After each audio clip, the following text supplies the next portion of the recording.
Senators from all the devolved units converged in Naivasha, Nakuru County for a 5-day retreat before they embark on their duties on the floor of the House next week. The lawmakers were set to learn their duties in Parliament, and in the various devolved units raised concerns that they say must be addressed before their first sitting.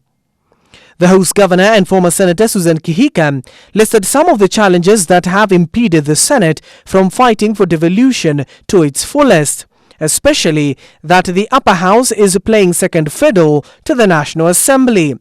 I dare say many have questioned the necessity of the Senate in the legislative architecture of the country. The perception that the Senate is inferior or subservient to the sister chamber, the National Assembly.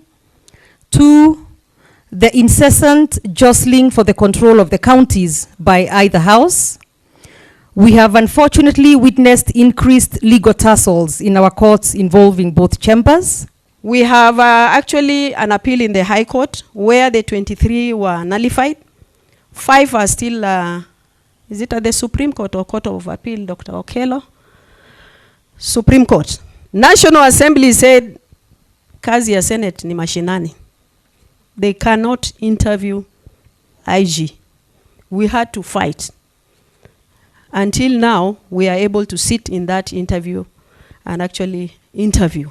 Sentiments that were echoed by Isiolo Senator Fatuma Dulo, who says that both houses are currently entangled in a legal battle over the National Assembly's move of passing certain bills without the input of the sister house, the Senate. When we had issues on the bills that were passed by the National Assembly, the 28 bills without concurrence of the Senate.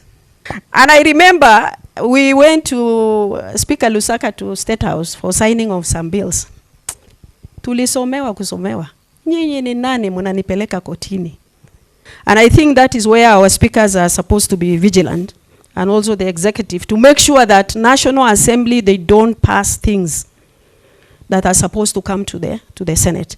The Senate Speaker, Amason Kingi, has however assured them of intense lobbying for the oversight funds to aid them in effectively carrying out their roles in the devolved units. This is a weighty constitutional mandate that comes with huge expectations and requires that you be accorded the necessary financial support and material facilitation in order to successfully execute the onerous task that also entails traversing your counties. And also being wood from one level to the other. Governors always throw us under the bus as a Senate.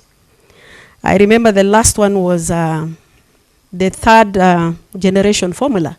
Further, the senators raised the concerns of their working relations with their respective county heads, especially when it comes to how they have spent public coffers and accounting for the said resources to the various agencies like the Auditor General and the Control of Budget. There's no competition for these seats of Senate. That's why you have the turnout of Senate. It doesn't change as much. We come back, all of us, because there's no competition. MCS, they have a fund, that's why we have competition. Members of Parliament, they have a fund, that's why we have competition. I don't see why we are having a contradiction with us in Kenya here. The governor should be given a certain percentage which is higher. The MPs are getting a percentage which is lower, which is 2%. I don't see why senators cannot get 10%, 20% of funds which they take to their counties. Of attempting to perform executive roles. The moment you do that, all of you will be in competition with the governor. The governor will be having a bigger budget. He'll be having bigger projects. So you'll be whitewashed. All of you will lose. And I know you don't want to lose. The exercise is set to conclude later this week. Abdiaziz, Hashim, Hebrew TV.